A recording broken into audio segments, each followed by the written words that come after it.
Hello everyone. सो आज से हम चालू करने वाले हैं पॉलिटी बाय एम लक्ष्मीकांत का ये सीरीज़। और इस सीरीज़ में हम जो भी पॉलिटी में जो भी चैप्टर्स दिए हैं एम लक्ष्मीकांत में, वो हम यहाँ पे कवर करने वाले हैं। तो ये 7th एडिशन वाला चैप्टर ये बुक होगा, लेटेस्ट होगा। और कुछ इंस्ट्रक्शंस है जो हम पहले देखेंगे ये सीरीज़ स्टार्ट करने से पहले। तो पहले तो है keep your polity book with you for reference. आपको अपनी जो भी बुक है वो आपके साथ रखनी है, ऊपर ऊपर आपको वो रीड भी करना है। If any concept is not clear right now, don't worry, it will become clearer in the upcoming chapters. आगे जाते जाते आपको ये जो भी कंसेप्ट है आपको पहले लगेगा कंफ्यूजिंग, लगेगा कि यार ये ऐसे क्यों बोला है यहाँ पे, या फिर ये ऐसे क्यों हो रहा है वगैरह वगैरह। बट डोंट वरी, ये आगे जाके पूरी तरह से क्लियर होगा। चैप्टर से वैसे बना है कि आपको बाद में जाके इसकी क्लैरिटी मिल जाएगी इन डेप्थ में जाके, ठीक है। Notes for this video are available in the description below. तो आप जो भी ये वीडियो है, हर वीडियो के नीचे उस जो भी हमने उस पर्टिकुलर वीडियो में जो भी हमने कैप्चर किया है पॉइंट्स, उसके आपको नोट्स वहीं पे नीचे पीडीएफ के फॉर्मेट में आपको डिस्क्रिप्शन बॉक्स में लिंक मिल जाएगा। Also make sure to read the tables given at the end of each chapter in the M Lakshmikant book। तो ये बहुत इंपॉर्टेंट है। आपके बुक में जो भी एंड में, जो भी चैप्टर के एंड में जो भी टेबल है, उसको आपको थरोली आपको उसको रीड करना पड़ेगा, आपको ठीक से वो याद रखना पड़ेगा। ये बहुत इंपॉर्टेंट है। यहाँ से बहुत सारे MCQs जनरेट होते हैं, आपको पूछे जाते हैं। And yes, please don't forget to like and subscribe. इससे हमें रियली बहुत मोटिवेशन मिल जाएगा, ठीक है। तो शुरुआत करते हैं। पहला चैप्टर जो कि हिस्टोरिकल बैकग्राउंड है। तो पॉलिटी की शुरुआत कहाँ से हुई, इंडिया के पॉलिटी की शुरुआत कहाँ से हुई। हम बोलते हैं कि 1950 में जब हमारा कॉन्स्टिट्यूशन हमने एक्सेप्ट कर लिया ऑफिशियली, तब से इसकी शुरुआत हुई नहीं। पर इसकी जो मतलब, हाँ, हमने उसको एक्सेप्ट किया तब जाके कि ये इंडियन कॉन्स्टिट्यूशन है। पर उसके ट्रेसेस हमें मिलते हैं बैक, जहाँ से रेगुलेटिंग एक्ट 1773 स्टार्ट हुआ, ठीक है। यहाँ से जाके कुछ लॉज बनने लगे जो कि आगे जाके हमारे इंडिया को ग्रूम करता है, ये हम देखेंगे इसमें।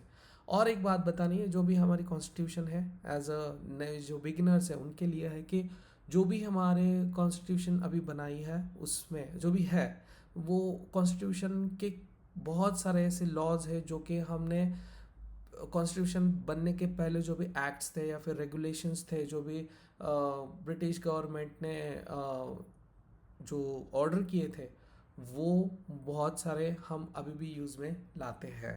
तो हम आगे जाके उसको देखेंगे। तो पहला हम स्टार्ट करते हैं रेगुलेटिंग एक्ट ऑफ 1773, ठीक है। तो ये क्या कहता है, it was the first time the British government started controlling the East India companies work in India. ये डायरेक्टली तो एज अ गवर्नमेंट में घुसे नहीं थे या फिर वो गवर्नमेंट देख नहीं रहे थे, पर उसका यहाँ पे स्टार्ट हुआ था control on East India Company for work in India, okay. It recognise that the company had political and administrative powers. अब देखो, ये पहली बात तो ये एक्ट बनाना शुरू क्यों किया, कब किया। अब देखो, पहले तो जब ईस्ट इंडिया कंपनी आई थी वो एज अ ट्रेडर आई थी, ठीक है। अब ट्रेडिंग कंपनी की तरह आई थी, पर आगे जाते हुए 1600 से लेके 1773 तक आप देखोगे कि यहाँ आते आते उनके पास पॉलिटिकल और एडमिनिस्ट्रेटिव पावर भी आने लगी। उनको ये समझ में आने लगा, अगर इंडिया में अच्छी तरह से हमें कमाई करनी है तो हमें पॉलिटिकल और एडमिनिस्ट्रेटिव पावर भी हमारे हाथ में रखनी पड़ेगी। और ये उन्होंने इम्पोर्टेंस समझ के उन्होंने यहाँ पे अपने पैर एडमिनिस्ट्रेटिव और पॉलिटिकल पावर में जमाना शुरू कर दिया।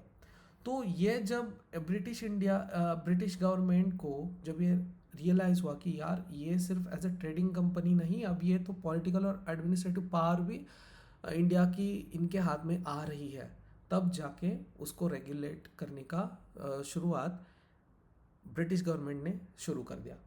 और एक ये इसके पीछे का रीज़न ये था कि जब भी ये एज अ ट्रेडिंग कंपनी आई थी, और जब भी ये पार्लियामेंट में, उनके पार्लियामेंट में जब भी ये क्वेश्चंस इसके बारे में पूछे जाते थे। तो ईस्ट इंडिया कंपनी को एक तो दिवाला या फिर दिवाला कहने से कि लॉस में कंपनी ऐसे दिखाया जाता था, या फिर कम मुनाफा हो रहा है ऐसे दिखाया जाता था।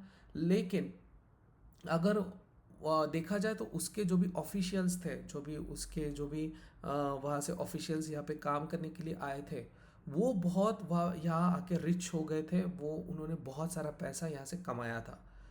तो ये देखते हुए ये फ्रॉड हो रहा है या फिर ये गवर्नमेंट को झांसा देने की कोशिश हो रही है, ये समझ के ईस्ट इंडिया कंपनी पर ब्रिटिश गवर्नमेंट ने रेगुलेशंस लाने की शुरुआत की। अब देखो, इट लेड द फाउंडेशन। अब इसमें क्या हुआ, अब इससे क्या हुआ कि it led the foundation for the centralise government system in India. अब देखो, अभी भी हमारे पास सेंट्रलाइज गवर्नमेंट सिस्टम है, मतलब देखो फेडरल सिस्टम है और यहाँ पे स्टेट गवर्नमेंट भी होती है और सेंट्रलाइज गवर्नमेंट भी होती है, पर सेंट्रलाइज गवर्नमेंट बहुत ज़्यादा पावरफुल होती है स्टेट गवर्नमेंट से, ये हमें पता है।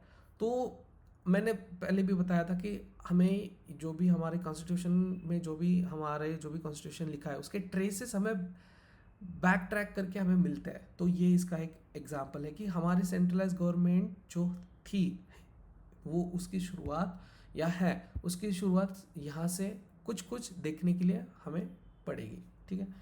तो अब देखो यहाँ पे क्या है main feature, the governor of Bengal was now called the governor general of Bengal. Okay, तो ये जो गवर्नर ऑफ बंगाल है उनको as a governor general of Bengal कहा गया, उनकी सीनियरिटी बढ़ा दी गई गवर्नर जनरल ऑफ बंगाल की। अब देखो और क्या चीज़ें की गई। अब देखो ये जो स्टेप्स थे वो सेंट्रलाइज गवर्नमेंट की तरफ इशारा करती है कि इसको सेंट्रलाइज करने के लिए क्या क्या उन्होंने एक्शंस ले लिए, ये हमें यहाँ पे दिखता है। तो governor of Bengal became the governor general of Bengal, ठीक है। An executive council of 4 members were created to help him. अब देखो इनको 4 जन की एक एग्जीक्यूटिव काउंसिल भी दे दी गई कि भाई ये आपको मदद करेंगे, आपको वहाँ पे ठीक से एडमिनिस्ट्रेशन देखने के लिए। अब देखो आपके पास पॉलिटिकल पावर है, एडमिनिस्ट्रेटिव पावर है, तो उसको हैंडल करने के लिए एक अच्छी तरह से आपको प्लान करना पड़ेगा और आपको वो वहाँ पे इम्प्लीमेंट करना पड़ेगा, इसलिए उन्होंने एग्जीक्यूटिव काउंसिल भी उनको दे दी। फर्स्ट गवर्नर जनरल कौन थे? Lord Warren Hastings. ये जो यहाँ पे महाशय है ये पहले यहाँ के गवर्नर जनरल बने। अब देखो 3 तरह के आपको डिफरेंसेस दिखाई देंगे, जैसे जैसे ईस्ट इंडिया कंपनी या फिर ब्रिटिश गवर्नमेंट की ताकत इंडिया में जैसे बढ़ती जाएगी, पावर जैसे बढ़ती जाएगी, आपको थोड़े से इस ये जो गवर्नर का जो भी पोस्ट है इसकी सीनियरिटी बढ़ती हुई आपको देखी जाएगी। पहले गवर्नर ऑफ बंगाल बन गए गवर्नर जनरल ऑफ बंगाल, फिर गवर्नर जनरल ऑफ इंडिया आपको दिखाई देंगे, और फिर आपको मिलेंगे वॉइस रॉय। वो रिवॉल्ट के बाद viceroy as a representative of queen की तरह वो एज अ एक्शन में आ जाएंगे, ठीक है। वो हम आगे जाके देखेंगे। कुछ चीज़ें मैं बार बार रिपीट करूँगा ताकि आपको वो पूरी तरह से माइंड में सेट हो जाए, ठीक है। देखो, Bombay and Madras were made subordinate to the governor general of Bengal. अब देखो यहाँ पे सेंट्रलाइज सिस्टम की थोड़ी सी आपको एक वाइब्स मिलना चालू हो जाएगा। They lost their independence, okay. A supreme court was set up at Calcutta in 1774 with 1 chief justice and 3 जजेस।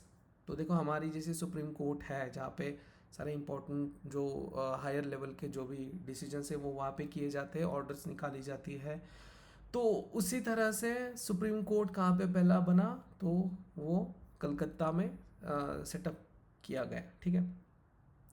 अब देखो, company servants were banned from doing private trade और taking bribes gifts from Indians. ये मैंने आपको बताया कि वो वहाँ पे आके ऑफिशियल्स, बहुत सारे ऑफिशियल्स ऐसे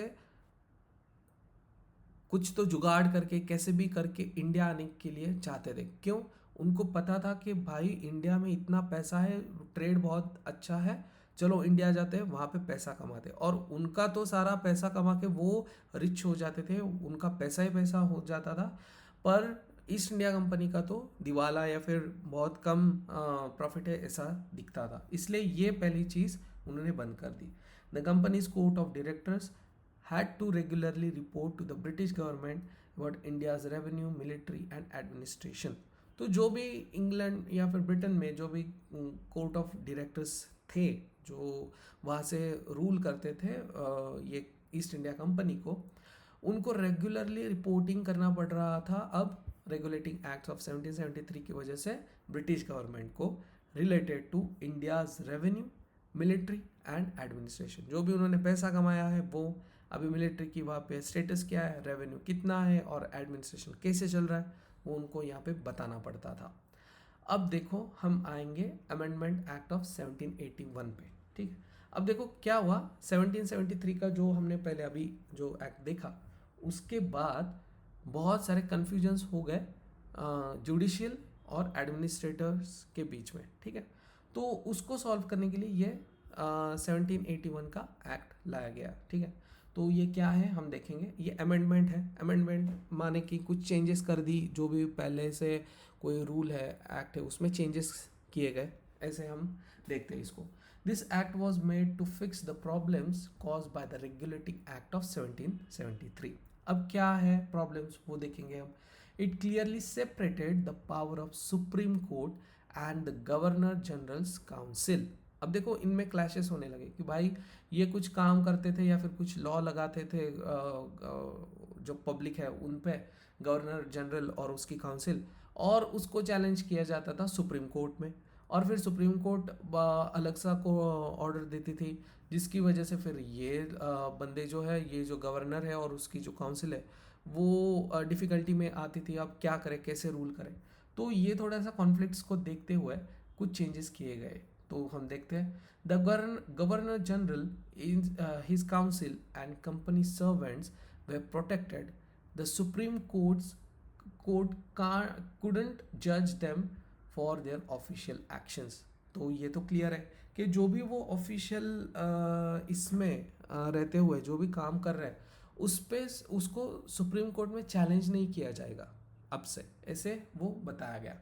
revenue matters, tax and collections way kept out of supreme courts rich. अब यहाँ से सुप्रीम कोर्ट रेवेन्यू के जो मैटर्स हैं वो देखना बंद करेगी, ऐसे बताया गया। अब बाकी के जो भी रिलेटेड टू एडमिनिस्ट्रेशन है, सिविल लॉज है या फिर कोई और लॉज है, उसके रिलेटेड सिर्फ वो काम करेगी, ठीक है, या क्राइम्स है उसके रिलेटेड, ओके।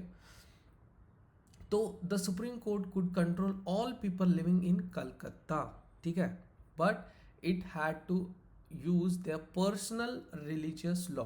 अब जो भी हिंदू लॉ है उन्होंने ऐसे बनाया था कि अब जब हिंदू बोलते कि हमारे संस्कृति में तो ऐसा है, हमारे रिलीजन में तो ऐसा है, तो उनको उस तरह से उनके लॉज के हिसाब से ही उनको जजमेंट देना पड़ेगा। और मुस्लिम लॉ जो है उनके संस्कृति में, उनके इसमें रिलीजन में जो भी लॉज है उस हिसाब से वहाँ पे भी जजमेंट दिया जाएगा, ठीक है। तो appeals from provincial courts would go to the governor general in council, not to the supreme court. अब देखो ये क्या होता था, अब देखो मैंने बताया मुंबई मतलब बॉम्बे और मद्रास ये और कलकत्ता का जो भी प्रोविंशियल जो भी कोर्ट्स थे, स्टेट हम बोलते हैं अब high court, right, each state has its own high court, right. तो वैसे वहाँ पे जो भी प्रोविंशियल जो भी कोर्ट्स थे, उन प्रोविंशियल कोर्ट से जो भी अपील्स आती थी वो सुप्रीम कोर्ट को ना चाहते हुए काउंसिल के पास जाएगी, ये गवर्नर जनरल की जो काउंसिल है उनके पास जाएगी, ये डिसाइड हुआ, ठीक है। तो the governor general in council was given the power to make rules for the working of provincial courts and council. तो ये जो गवर्नर जनरल की जो भी बॉडी थी, काउंसिल थी, उनको पावर दी गई कि जो भी प्रोविंशियल कोर्ट्स या काउंसिल, उनके जो काउंसिल है उनको ठीक से वर्क करने के लिए, एडमिनिस्ट्रेशन स्मूथ होने के लिए वगैरह वगैरह जो भी रूल्स रेगुलेशंस है वो लगाने की पूरी ताकत लॉ जो पावर है वो गवर्नर जनरल की काउंसिल को दी गई। ये था अमेंडमेंट, मतलब जो भी 1773 में लॉ लाया गया उसमें कुछ बदला गया, उसको हम अमेंडमेंट कहते हैं, ठीक है।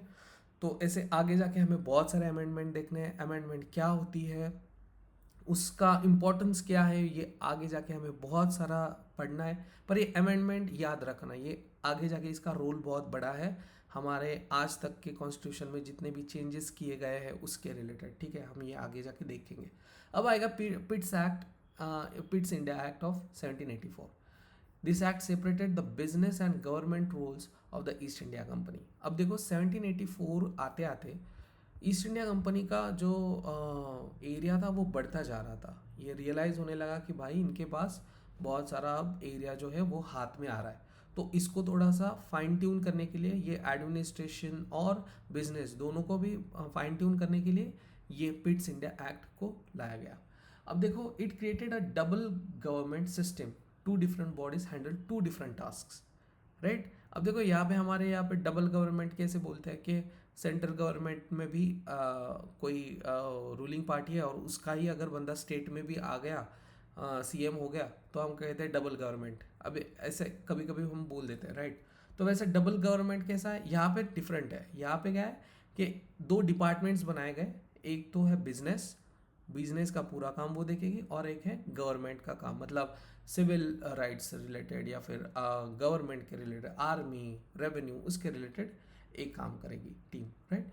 तो अब देखो यहाँ पे क्या लिखा है, the companies work was divided into two parts. पहला जो कमर्शियल या फिर बिजनेस पार्ट जो देखेगा उसको कहा जाएगा कोर्ट ऑफ डायरेक्टर्स, और दूसरी जो बॉडी नई बनाई गई वो थी board of control, manage by political governing matters. तो जो भी पॉलिटिकल चीज़ें हैं जैसे civil government, army and revenue, इसको देखा जाएगा बोर्ड ऑफ कंट्रोल की तरफ से, राइट। उनको ये सुपरवाइज और डायरेक्ट करने की पावर दी गई। इसका मेजर इम्पैक्ट क्या था, first time companies territories where called British positions in India. अब देखो गवर्नमेंट, ब्रिटिश गवर्नमेंट जो है वो अब सीरियस होने लगी यहाँ पे जाके कि भाई यहाँ पे आगे जाके हमें इंडिया एज अ, हम सिर्फ ट्रेड नहीं, तो हम वहाँ को, उस जगह को एज अ एडमिनिस्ट्रेटिव पावर की तरह भी हम देख सकते हैं, एडमिनिस्ट्रेशन करने के हिसाब से भी हम देख सकते हैं, और वहाँ से बहुत सारा हम अपना जो फ़ायदा है वो मुनाफा वो हम बढ़ा सकते हैं ऐसे। तो ब्रिटिश गवर्नमेंट ने उसको पूरी तरह से हाथ में लेना शुरू कर दिया। The British government now had supreme control over the companies work and India's administration. दोनों भी अब होने लगे कि सुप्रीम कंट्रोल आ गया कंपनी के काम पे, क्या कर रही है, कैसे कर रही है, उसके बिजनेस के रिलेटेड भी उन्होंने अलग सा डिपार्टमेंट बना दिया, और एडमिनिस्ट्रेशन आप इस तरह से इस बोर्ड ऑफ कंट्रोल के हाथ से ही आप करोगे, ऐसा ये बनाया गया, ठीक है। अब आता है एक्ट ऑफ 1786। अब ये 1786 का एक्ट क्या है, तो लॉर्ड कॉर्नवालिस जो है वो जब गवर्नर जनरल ऑफ बंगाल उनको बनाना चाहते थे ब्रिटिश गवर्नमेंट, तो उन्होंने दो शर्तें रखी थी। ये शर्त मानने के लिए या फिर उसके लिए एक एक्ट पास करने के लिए ये 1786 का एक्ट लाया गया। तो देखो ये क्या कहता है कि he wanted the ability to overrule his council's decisions in important cases. जो भी काउंसिल है, जो हमने अभी देखा कि board of control, board of directors ऐसे बनाएगी, और 4 काउंसिल के मिनिस्टर्स दिए गए, मतलब काउंसिल के मेंबर्स दिए गए। तो वो जो काउंसिल के मेंबर्स हैं उनको वो जो भी सजेशंस देंगे उसको बाईपास करने की उन्होंने पावर मांगी। जो इम्पोर्टेंट, कभी कभी इम्पोर्टेंट केसेस आती है उसमें सिर्फ, अगर कुछ ऐसा नहीं है तो फिर ठीक है कि चलो हम मान लेते हैं कि आप काउंसिल ने ये डिसाइड किया तो ठीक है, पर जो भी इम्पोर्टेंट इमरजेंसीज है, केसेस है, उसमें ओवर पास करने की उन्होंने परमिशन मांगी। He wanted to be the commander in chief too, मतलब उसको हेड होना था, हेड ऑफ आर्मी बनना था, ठीक है। तो ये दोनों जो शर्तें थी वो मान ली गई और ये पास किया गया। अब देखो क्या होता है, ये दोनों मैंने अभी ये 1786 और 1793 एक साथ क्यों रखा है, तो इसके पीछे का रीज़न ये है, ये लाइन है, the special power lord Cornwallis had to rule his council was now given to all the future governor generals and governors. तो अब देखो जो भी उनको बाईपास करने का जो यहाँ पे पावर मिली थी, वो अब आगे जाके सारे जो भी गवर्नर जनरल्स बनेंगे इंडिया के, और सॉरी बंगाल के, और जो भी गवर्नर्स भी होंगे उनके प्रोविशियंस में, वहाँ सभी को वो राइट मिल जाएगा कि जब भी इमरजेंसी का टाइम है या फिर कुछ ऐसा है तो ओवर पास करने का आपको ये पूरी तरह से छूट मिलती है। The governor general got more control over Bombay and Madras presidencies. तो अब देखो ये मद्रास और बॉम्बे जो है और इसको सेंट्रलाइज करने की कोशिश की गई है यहाँ पे। They became more dependent on him. Okay, तो जो भी इम्पोर्टेंट जो भी ये लेने थे डिसीजंस लेने थे, ये सब आ गए गवर्नर जनरल के पास। Okay, the East India company's trade monopoly in India was extended for 20 more years. तो इनको 20 मोर ईयर्स का और लाइसेंस मिल गया कि इंडिया में सिर्फ ईस्ट इंडिया कंपनी ही ट्रेड कर सकती है, ये मोनोपोली उनको मिली। The commander in chief was not automatically a member of the governor general's council unless officially appointed. अब देखो कमांडर इन चीफ कौन है, यहाँ पे देखो हेड ऑफ द आर्मी है, ठीक है। तो हेड ऑफ द आर्मी जो होता है वो अगर ये इस काउंसिल में आके बैठ गया और मान लो कि सिविल कुछ लॉज बना रहे हैं या फिर कुछ ऐसे बना रहे हैं, तो इसका माइंडसेट तो एज अ आर्मी पर्सपेक्टिव से ही है। तो वो कितना समझ के लेगा, कितना उसका इफेक्ट होगा, ये पता नहीं था। और क्या हो रहा था कि काउंसिल्स में और कमांडर इन चीफ के बीच में कॉन्फ्लिक्ट्स होने लगे। इसको रिजॉल्व करने के लिए ये एज अ रूल बनाया गया कि वो मेंबर नहीं होगा जब तक उसको ऑफिशियली अपॉइंट नहीं किया जाता किसी इंपॉर्टेंट चीज़ के बारे में बात करने के लिए, ठीक है। Members of the board of control and the staff would now be paid from money collected in India, not from Britain। तो अब जो भी कलेक्शन होता था, रेवेन्यू जनरेट होता था इंडिया से, उससे ही बोर्ड ऑफ कंट्रोल जो है उनको पेमेंट किया जाएगा। अभी हमने देखा बोर्ड ऑफ कंट्रोल कौन है, जो रेवेन्यू, एडमिनिस्ट्रेशन, सिविल ये सब देखती है, वो बोर्ड ऑफ कंट्रोल। इसको जो भी पेमेंट होगा वो होगा कलेक्टेड रेवेन्यू फ्रॉम इंडिया, इससे ही उनको पैसा मिलेगा उनका, ठीक है। अब आता है चार्टर्ड एक्ट ऑफ 1830। तो ये क्या कहता है, the company lost its monopoly on Indian trade. अब देखो बाकी के जो बिजनेसमैन थे वो भी अब चिल्लाने लगे ब्रिटिश गवर्नमेंट के नाम से, यार आपने पूरी तरह से मोनोपोली ईस्ट इंडिया कंपनी को दे दी, हम कब पैसे कमाएंगे। तो ये प्रेशर था ये ब्रिटिश गवर्नमेंट पे भी। तो फिर उन्होंने जो ईस्ट इंडिया कंपनी की जो मोनोपोली थी वो निकाल दी। And now British merchant could trade in India, कोई भी ब्रिटिश मर्चेंट ट्रेड कर सकता है।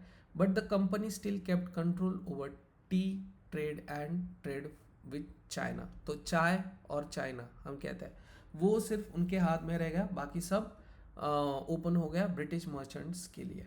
The act clearly said the British crown was the real ruler over the companies Indian territories. तो जो भी इंडियन टेरिटरीज है कंपनी के हाथ में, तो ये एक्ट क्लियरली बोलने लगा कि ये ब्रिटिश क्राउन के ही रियल रूलर है।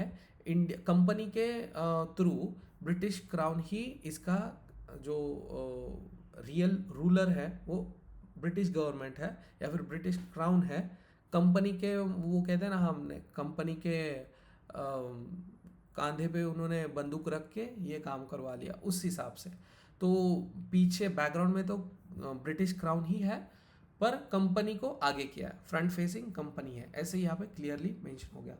It allowed Christian missionaries to come to India to spread their religion and teaching. तो अब यहाँ पे उन्होंने क्या किया, अब वो स्ट्रैटेजी से खेलने लगे। अब देखो उन्होंने माइंडसेट या फिर अपना जो क्रिश्चियन जो रिलीजन है वो स्प्रेड करना यहाँ पे शुरू करते हैं, और यहाँ से वो क्रिश्चियन मिशनरीज को इंडिया बुला के उनकी तरफ से उनकी टीचिंग्स रिलीजन को स्प्रेड करना शुरू करते हैं। The act encouraged the spread of western education in British controlled part of India. अब देखो हमारे यहाँ के जो भी हिंदू रिलीजन हो, मुस्लिम रिलीजन हो या फिर कोई भी रिलीजन यहाँ पे जो बिलोंग कर रहे थे, एग्जिस्ट कर रहे थे before British government and all, तो उनको साइड में रखते हुए और उनके रिलीजन को थोड़ा सा दबा के यहाँ पे वेस्टर्न एजुकेशन को लाने की यहाँ पे कोशिश चालू की गई। अब ये क्यों हुआ, अब देखो ये टाइम देखो 1813, अब ये टाइम जो था, अब यहाँ तक आते आते बहुत सारे रिवोल्ट्स होने लगे थे। मतलब शुरुआत तो इसके 1818 के बाद हो गई एक्चुअली। मराठा का जैसे ये हो गया पूरी तरह से, मराठा भी डिस्ट्रॉय हो गए, उसके बाद बहुत सारे हमें रिवोल्ट्स देखने मिलेंगे। पर हाँ, यहाँ से भी इससे पहले भी कुछ रिवोल्ट्स हुए थे। बहुत एक तरह से निराशा थी सारे हिंदुस्तान में related to the British rule and all. तो उनको अपना वेस्टर्न कल्चर जो है, और दूसरी बात ये थी कि उनको लगता था कि इंडियन जो कल्चर है वो इतना डेवलप्ड नहीं है, वो हमारी तरह एजुकेटेड नहीं है, और बहुत मतलब ख़राब तरह से रहते या फिर गंदे रहते हैं, ऐसे बहुत उनका ये था। तो उनको ये लगता था कि हम सुपीरियर हैं इनसे। तो वो उसके रिलेटेड उसको ध्यान में रखते हुए उन्होंने ये वेस्टर्न एजुकेशन लाना शुरू कर दिया हमारे लोगों को ट्रेन करने के लिए, ऐसा उनका कहना था। ठीक है। The local governments were allowed to collect taxes from people and punish those who refuse to pay. ये एक्ट में कहा गया। जो भी लोकल गवर्नमेंट्स थी, मान लो कि प्रोविंशियल्स जो थे, उनके नीचे भी आज हमारे पास ग्राम पंचायत है या फिर म्यूनिसिपाल्टीज़ है या फिर ऐसे, तो वहाँ पे जो भी एरियाज़ दिए गए थे, छोटे छोटे एरियाज़ में जैसे ब्लॉक्स बनाए गए थे, तो उनमें उनको राइट्स दे दी गई कि टैक्सेस लगाने के लिए और वहाँ से टैक्स कलेक्ट करने के लिए और पनिश करने के लिए अगर कोई टैक्स नहीं दे रहा। तो ये है चार्टर एक्ट ऑफ 1833। अब ये जो है, ये तीन चार्टर एक्ट्स हम चार चार्टर एक्ट्स हम अभी तक देखेंगे बिफोर 1858 के रिवोल्ट से पहले। तो ये 1833 का क्या कहता है? The governor general of Bengal became the governor general of India. मैंने पहले भी आपको बताया नहीं, आई डोंट नो, बट देखो मैं पहले फिर से रिपीट करता हूँ। हाँ, मैंने बताया होगा कि पहले गवर्नर जनरल थे, ठीक है, गवर्नर थे ऑफ बंगाल, वो बने गवर्नर जनरल ऑफ बंगाल। उन जो सेंट्रलाइज सिस्टम बनानी चाही थी 1773 में, वहाँ से ये शुरुआत हुई थी। तो अब जाके 1833 में गवर्नर जनरल ऑफ बंगाल को निकाल के मतलब वो बन गए गवर्नर जनरल ऑफ इंडिया। अब ये इंडिया क्यों हो गया? क्योंकि अब 1833 में आते आते जो मराठास है वो भी पूरी तरह से डिस्ट्रॉय हो चुके थे। बहुत सारा एरिया इनके हाथ में आया था।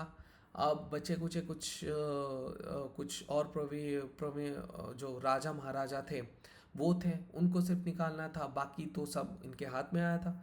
तो अब देखो, ये इंडिया लगभग उनके हाथ में आया था, इसलिए उन्होंने इस स्ट्रैटेजी को अब थोड़ा सा वाइड करने का सोचा।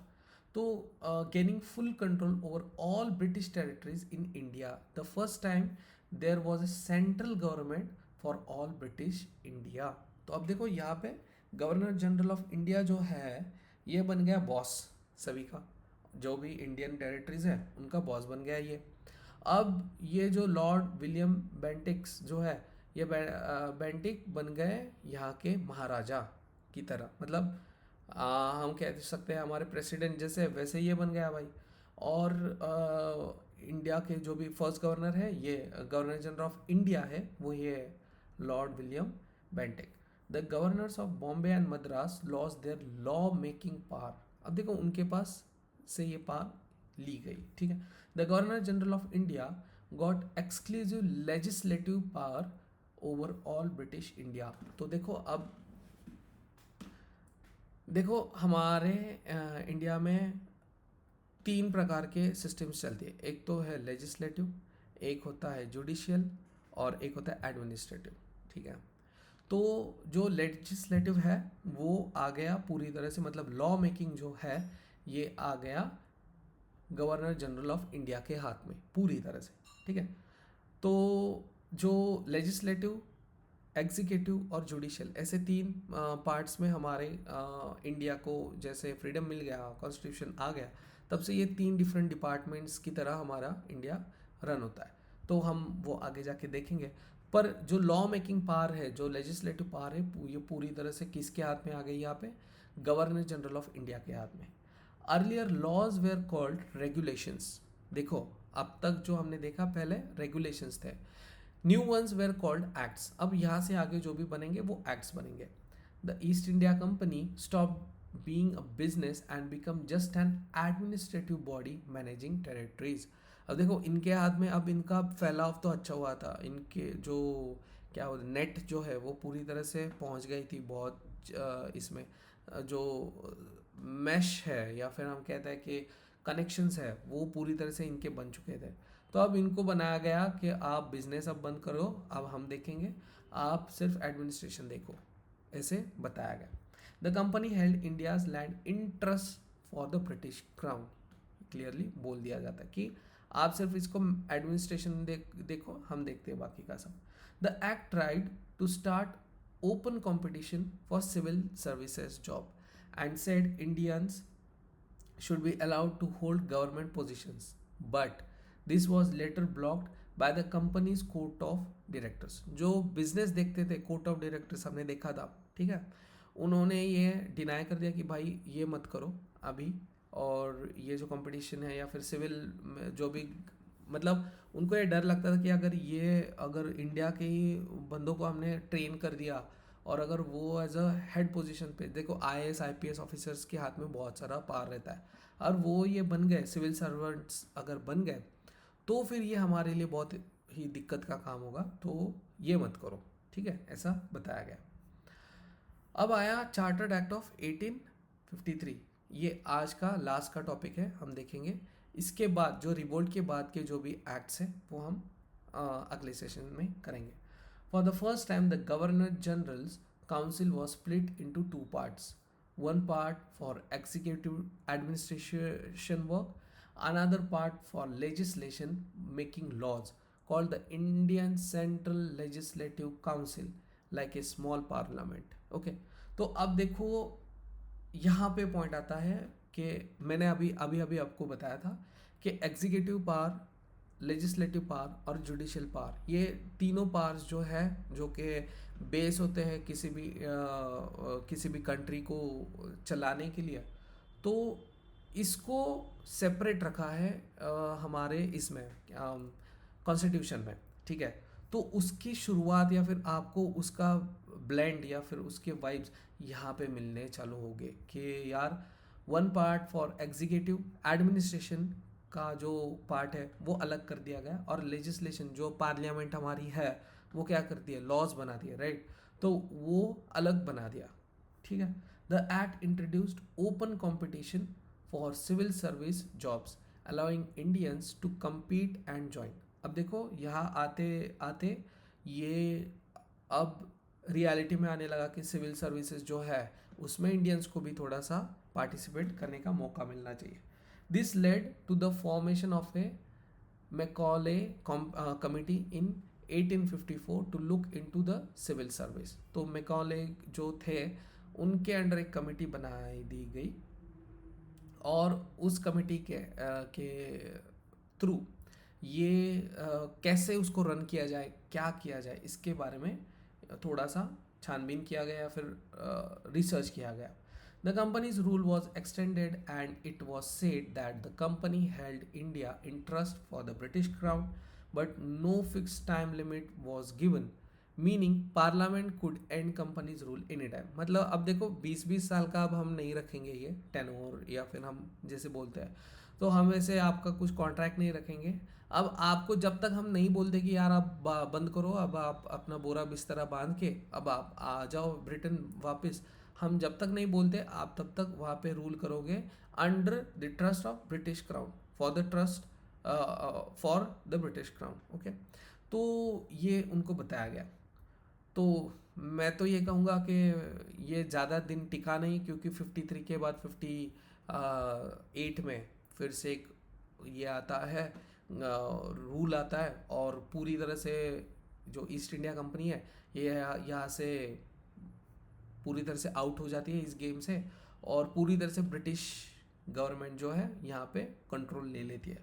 For the first time local governments Madras, Bombay, Bengal, Agra could appoint some members, 4 out of 6, to the Indian Legislative Council, giving local representation. तो अब देखो हमारे यहाँ पे राज्यसभा लोकसभा जैसी है, वैसे यहाँ पे जैसे राज्यसभा में हम नॉमिनेट करते हैं कि हमारे स्टेट से हर एक स्टेट को इतने उसके हिसाब से, उनके पॉपुलेशन के हिसाब से कुछ सीट्स मिल जाती है, राइट। तो उस हिसाब से, उसी बेसिस पे आपको यहाँ पे राज्यसभा का कुछ तो आपको ब्लेंड दिखना चालू हो जाएगा, एक वाइब मिलना चालू हो जाएगा कि यार यहाँ पे अब कुछ मेंबर्स अपॉइंट करने के लिए लगने लगे, ठीक है। तो फिर ये जो है, ये नॉमिनेशन जो है ये करना शुरू हो गया लोकल गवर्नमेंट में, लोकल गवर्नमेंट से, कि मद्रास से 3-4 ये बंदे जो है ये नॉमिनेट किए जाएंगे, या बॉम्बे से ये नॉमिनेट किए जाएंगे, बंगाल या फिर आगरा से ये नॉमिनेट किए जाएंगे। तो ये ऐसे किया जाने लगा।